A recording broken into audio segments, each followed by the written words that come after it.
Are you ready to listen to a podcast? Here comes the Playhouse Podcast, thanks to Bradshaw and Bryan Law Offices. Find, subscribe, and listen. What's that? You have a ton of extra breast milk and you don't know what to do with it? We've got a pretty decent solution for you a little bit later on in the podcast. Here we go. Ellie, good morning. How are you feeling? Good. How are you? Great. Thank you for asking. What would you like to know this morning? What do you want to talk to Psychic Kim about? Is my housing situation going to work out? Will I get my house in the end, or is that something that's not going to happen? Kim, what are you feeling about housing? Okay, is this already the second option? Did you already have one option not fall through and this is the second one, or is this still your first option? No, it's my house that I have, and I guess so that's the main option, but I was able to find another place to live. Okay, because I keep hearing second option, not the first. So whatever you're leaning to for number two. Okay. I think I know what that means. Yeah. What does it mean? Yep, that's all. I think it means let the house go and just carry on and move into where I'm planning to move after the first of the year. Okay. It's just a holding and place. And then I hear ding, ding, ding, ding, ding. Yep. So like when Kat falls down the stairs?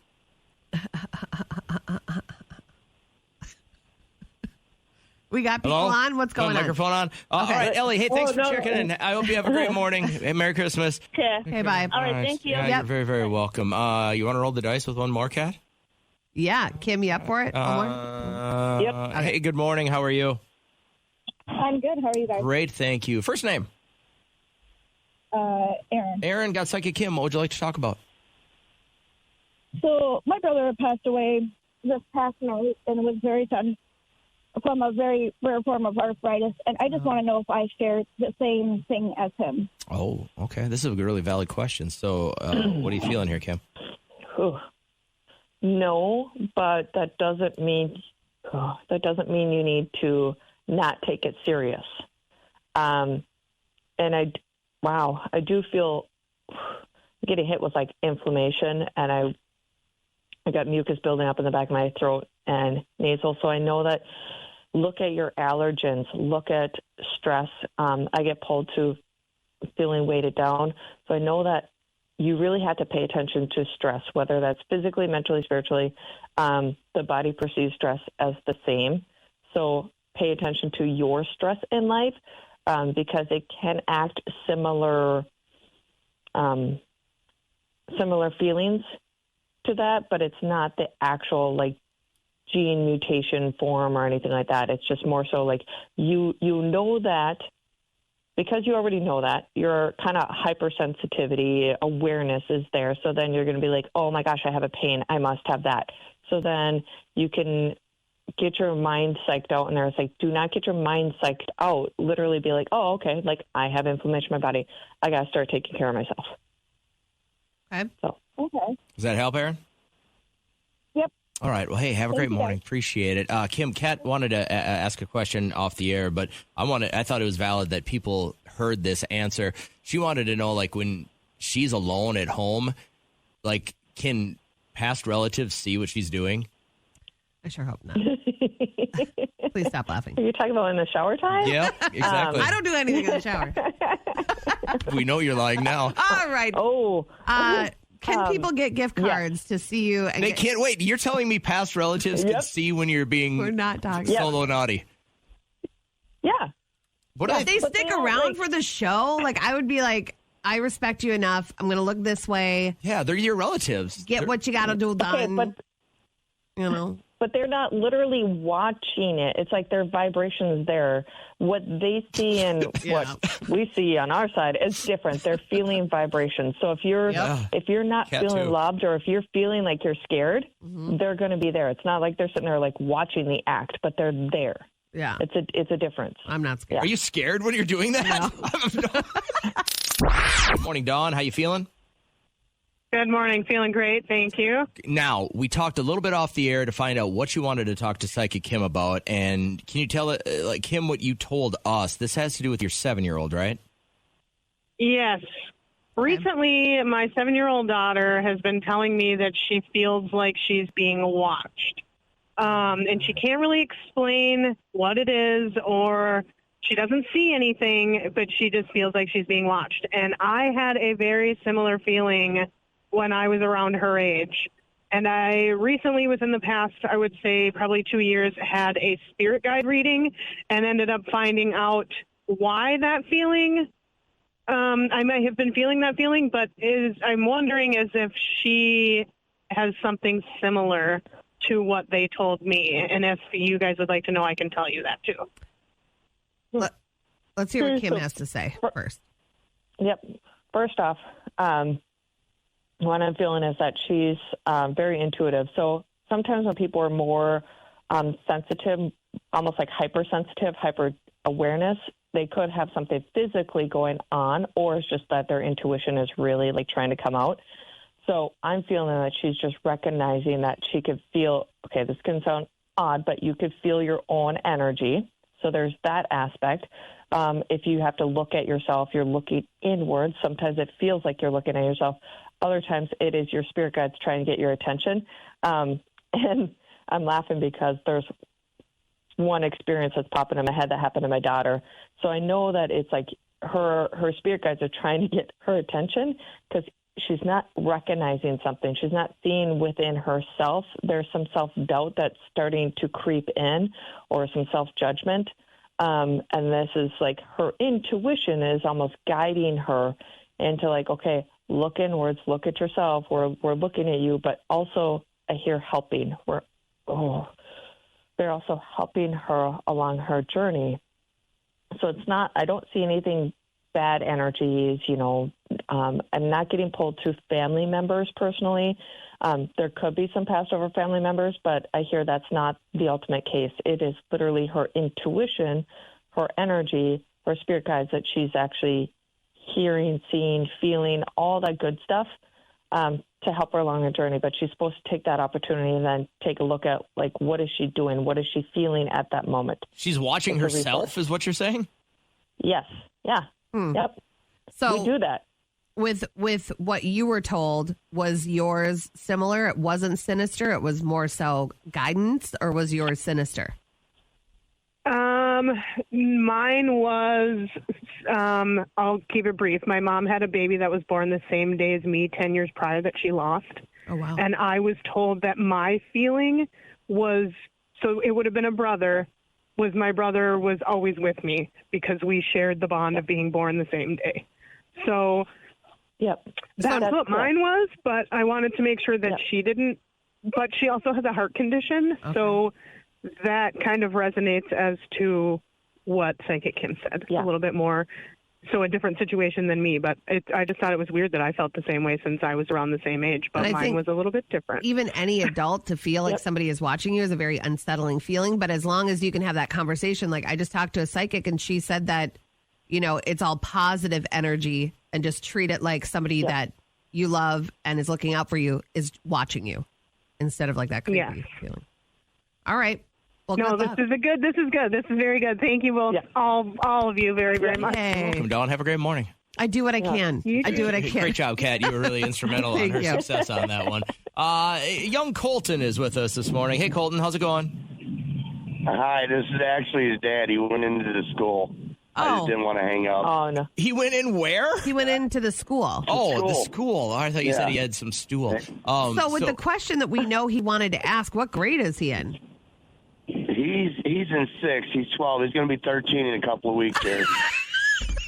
With the question he asked, that was so adorable. That was a strange question for me. I know. I like, wow, why would he say that? All right. Well, shoot your shot here, Dad. What do you want to talk to Psychic Kim about? Well, I'd like to know where my kids are going to go, man, because I got one kid out in jail in California, and my little boy, he wants to be a cop, and, I just like to see if I'm going to have a good future for my kids. So let's narrow it down to one question then. So young Colton, who just went into school, he's how old again? 13. Kim, do you see he him wants to know when he's getting married. Okay. Do you want? First off, can you let's talk about the marriage real quick. Do you see marriage anytime in that Okay. 13-year-old's future, Kim? Instantly, I heard 24. Okay. 24. Okay. Not the year 24. Okay. The age 24. Nice. That's the perfect age. Right. There will be some up and down stuff that you'll have to deal with him prior to that. Just as a FYI. Why did he sound like he was 28 years old? Yeah, like, what's going on with the hormones these days? He sounded very old. He's a gamer and he likes to play Fortnite and some other games and stuff. And he likes people like Preston and Mr. Beast, so he's really loud. I got to calm him down. He's like, what? And like, oh my gosh, here we go. But what a romantic He's that a good like he kid. didn't even think about the question. We said, "What do you want to know?" He said, "When am I going to get married?" Like, what a beautiful boy. All right. So Dad wants to know a little bit, Kim, if police work is in Colton's future. Do you see that at all? Yeah, he might dabble in it. Oh my gosh, his That spirit sounds guides are a little right, bit too. funny. They're like, yeah, he might dabble, but he's not going to pursue it completely. No. Okay. All right. That's wow. You're right on the money. I was feeling the same way lately. Oh, you're a psychic? Yeah. It's a father's Yeah, intuition. Yeah. I used to be in a soap opera. You used to be on a soap opera. You couldn't say anything right now and shock me. He said, "You're a psychic." Oh. He said, "You're a psychic." I said, "I used to be in a soap opera." Yeah. Right, that's I feel what I like like. you're taking this whole bit as a joke, That's so what we're I going to was let you asking. go. I was like, hey, have you ever been in a soap opera? And he's like, of course I have been. So, all right. Well, thanks, Dad. Appreciate it. Have a great morning. Miranda, thank you for your patience. I'm sorry you had to sit through that. What would you like to know from Psychic Kim today? This is about your love life, right? Yep. I've been seeing someone for a couple months, and I'm just curious if there's a future or if it's just not going to happen. All right. So the dude she's currently fornicating with, is this going to happen? I see it going. Wow, yeah. I get pulled to a ring on the finger, so I know that there's going to be a proposal. But here's the thing. I feel like you're going to, they show me cold feet. I see like a wedding dress, and then I see the wedding dress coming off. So you're going to have a choice, or you're going to see things from a different perspective before the wedding actually occurs, and you'll have a chance to stay or go. They don't show me the incident, and they said it's not like it's, oh my gosh, like I have to leave, I have to run. It's nothing like that. It's just more so like, okay, like maybe I'm a little bit different from when we started dating. Maybe I'm going to choose to go a different route. And I hear mutual, but also it can turn into a very amazing positive thing where you guys turn it around and use it as fuel for your marriage and for your future. So it can go either way, but I keep feeling I hear go for it, like keep going. Okay. Because it can be actually really, really beautiful. Yeah. Tell us about this guy. Tell me one great thing about I don't him. know. He's nice. Okay. Well, that'll work. That's a good start. I'm not used to nice guys, so I'm not sure how to act with it. Well, so. if you keep going back to the same dumpster, girl, you're going to keep getting the same trash. I How made about that up act a long nice time back? ago. Could you be nice back to him, I do you know. think? Oh, I'm very nice. Yeah. Okay. Well, then this should work out. Well, get on with your day. All right, Miranda, sounds like you're busy. Got to slam some car doors on the radio. Yeah, kids so. I just got to the school, so We get it. All right, We get it. Have a great day. Admittedly, I haven't watched The Bachelor very much over the last, 30 or 40 seasons, but I will be watching January 22nd because we've got a hometown girl. Yes, I'm very excited to talk about Daisy Kent from Becker. And this is the intro. We think to the Paris Bachelor. We're so Is it prepared. Paris or I don't know. You can shut it off. But she is a Becker native. She went to Becker High School, graduated in 2017. Beautiful girl. And there are 32 women that are vying for this 28-year-old Joey. Joey, he's a tennis pro living in Hawaii, and they're vying for his love. But that's pretty exciting. The one thing about her that I think stands out is that she suffered hearing loss due to, I think it was like a side effect of Lyme's disease. And so she has cochlear implants. And she didn't even try out for The Bachelor. Isn't that crazy? That they sought her out because she was doing such great things with her nonprofit. It's called Hear Your Heart. Somebody saw her and said she's hot enough. We want her on The Bachelor. Well, not only is she hot, she's very smart. What's her last name? Daisy what? Daisy Kent from Becker. And she has 400,000 followers on TikTok and just kind of gained a few more, obviously, being on The Bachelor. But before that, I think that's what got the producers' attention. So it starts on ABC January 22nd, and it's going to be really fun to watch. She does her hometown visit, and there are some spoilers out there. So I don't know if I can say any spoilers. I'm not going to because I don't want to get in trouble. But I just thought that was really cool that they're going to be in central Minnesota. I think what I like about her is she's not like, you can tell she hasn't been through 100 rounds of plastic surgery like most of the girls on these things. She's she's very Minnesota, Midwestern looking. Beautiful girl. She's got a great smile. To see her. Yeah. But I want to know, if you could be on a reality show, which one do you think that you would excel on? They don't run it anymore, but man, I would have kicked some ass on American Gladiators. If they'd had like an old person's version of it, where you get to like roll like sumo wrestle a guy out of the ring or swing across some stuff like I rewatch that all the time. The American Gladiators. Let's go on Wipeout. I would. That's like a new age. Wipeout's made to fail, though. You know what I mean? Like American Gladiators, everyone was pulling for you. Yeah. You know what I mean? And it was always a little guy against a big dude. Like, here's the problem with Wipeout. You're competing against other people who might not be as athletic as you are. And if you fail, you're a schmuck. Yeah. With Gladiators, you're expected to lose, but you could be the underdog and push this 300-pound monster out of the ring, and then everybody celebrates you, and the announcers are pulling for you. With Wipeout, they just laugh at you when you get hit in the nuts. Yeah. I don't want that. I want somebody feeling sorry for me. So I want to go back to like 1990 American Gladiators and rule that. What is the hometown takeover? That's what I want to be on. I want to go into people's towns. Every time I drive through like a small town, I'm like, oh my God, if somebody pumped like 10 million, even just 5 million into this place, it would be so cool. Tourist attraction. I would love to go around to all the stores and say, it's what you got to look like. I don't know if 10 million gets you much anymore. I think it could. I think most towns just need a little facelift. So I would do that. You know what show really skeeved me out was that, I think it started last year, but the Cougar show, the Cougar dating show, where it's like 9 older women. And then all of a sudden they move the partition and there are 9 guys in their 20s, but all of them are the sons of all the Cougars. So you have to watch your son. Multi-generational deal. You have to watch your son get with all these older women in their 40s and 50s. And like love up on all these women and still try to get your man who's in their 20s to fall for you. It was the grossest thing. You seem like you paid a lot of attention to it, though. Derek and I tried to watch it, and I was like, I can't physically, I'm getting ill watching it. Also, it's not like a game show, but I would rule on Maine Cabin Masters. Okay. Where these guys go to like these rundown cabins in Maine and then they rebuild them. I would rule on a show like that. I wouldn't be the good lead carpenter guy. Yeah. But I would be a great little apprentice. Like, hey, run to the truck and get the ladder. And then as the camera you are very followed good me, at pointing and saying do. So yeah, but I don't know enough about construction. But I would be great. Like as they followed me to the truck to get the ladder, I would say something quite witty, and then they would all be like, "Oh, it's so good to have him around." Yeah, I'd use terms like, "Oh, I'm just hanging out, stapling this oversized alder millwork."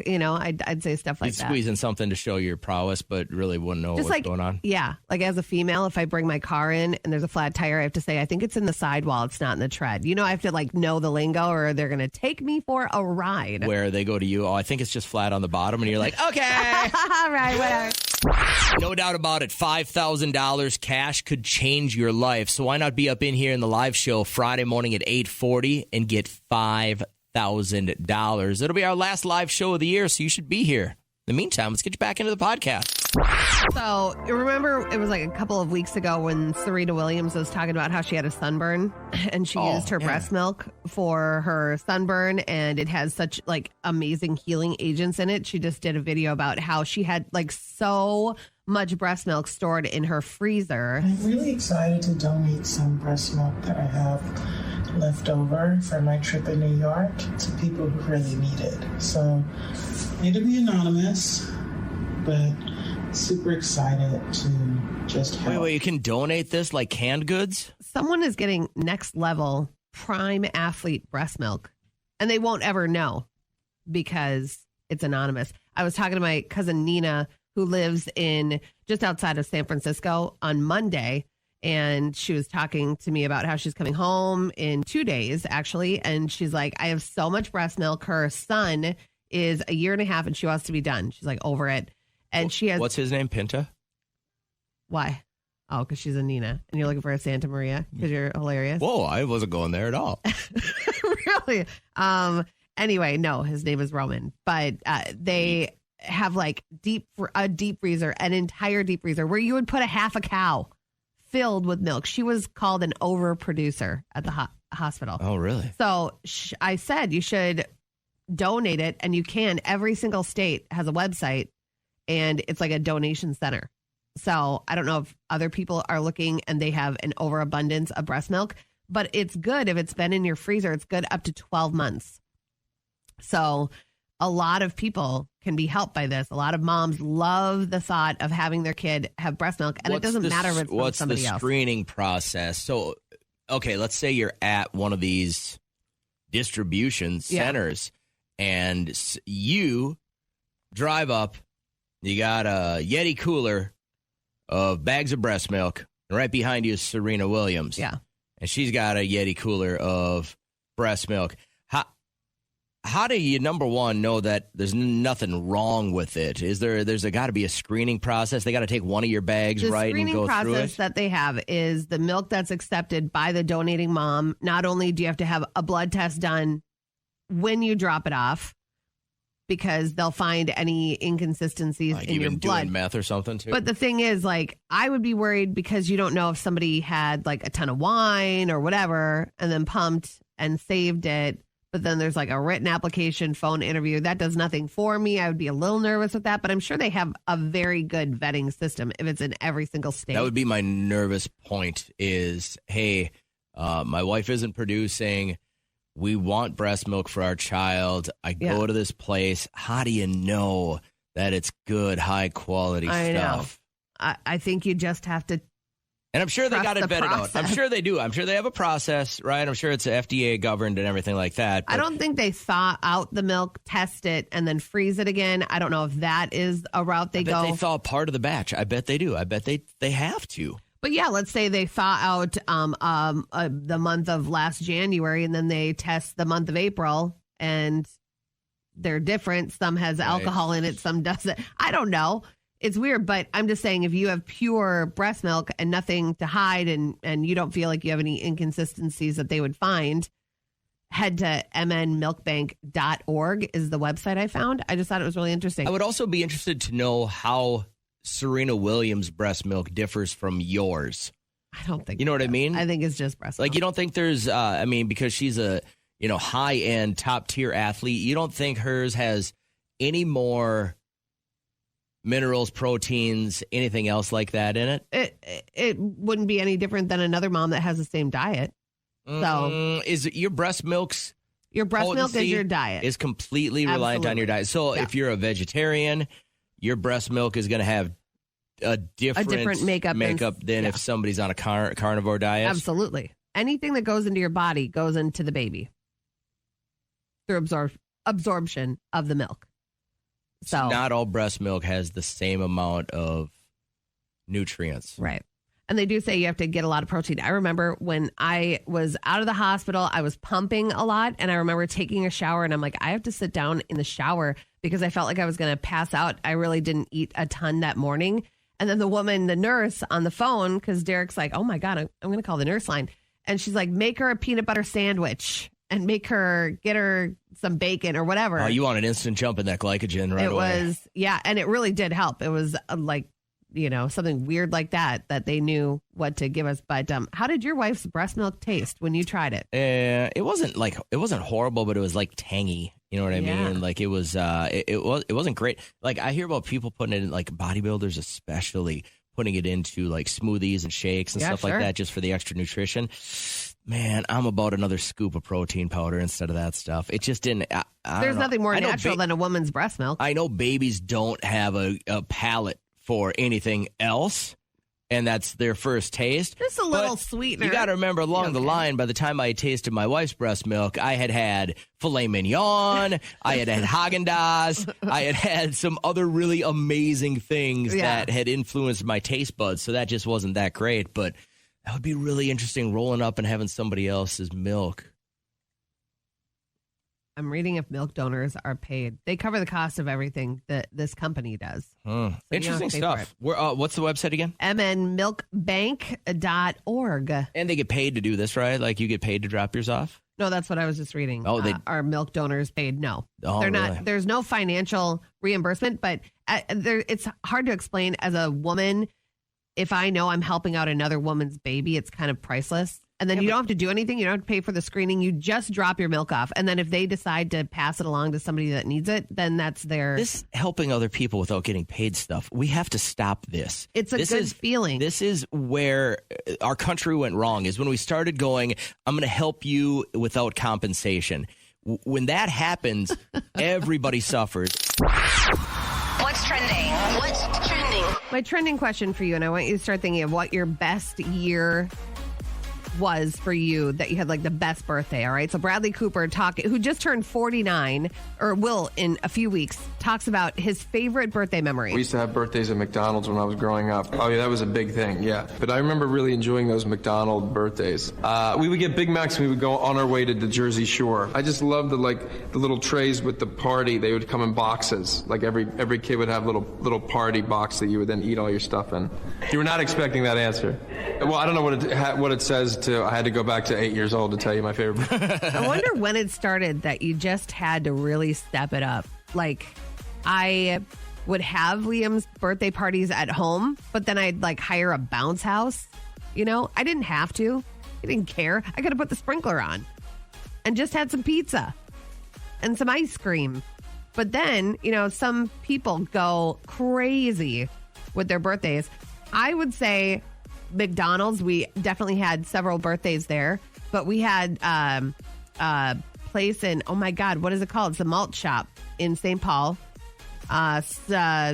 Snuffy's Malt Shop. It was you've been there. You told me you went there. Yeah, no, I'm starting to remember that now. Hockey tournament weekend, but it was my brother's first ever job, and I remember it was my birthday, and he lined up milkshakes for me and all my friends, cool. and put cherries on top of all of the whipped cream, and that was just really special. So it's something small like that. When like I was Sunday. 6, my parents let me have my birthday at Shakey's Pizza. Okay. And when my parents passed away, we were going through a lot of pictures, and the picture of me and my 3 best friends at Shakey's Pizza, and it was a friggin' party. And if you remember what any of the Shakey's Pizza looked like, it was such a throwback. But I just remember the pure joy of, like I said, I didn't grow up wealthy. We didn't have a lot of stuff, but I just remember thinking my parents are going all out so that my friends and I can have pizza and root beer at Shakey's Pizza. It's in the back of my mind, man. It's great. Liam has not wanted to have a birthday party because he's like me. He'd rather have something for himself than me spend money on a party. So he's like, yeah, get me more gifts instead of hosting my friends. But what was the one birthday that stood out to you? You just like have really fond memories of it. And maybe it wasn't a huge deal, because that is what's trending. So a recent study showed that the risk of a heart attack is 37% greater on Christmas Eve than any other day. Christmas Eve is a stressful time for adults, right? They're dealing with family, maybe in town, relatives staying with them. There may be tension there. They have financial pressure to provide for people. And we know that stress can increase risk of cardiac events. Try to engage in low stress activities. Take a nice walk.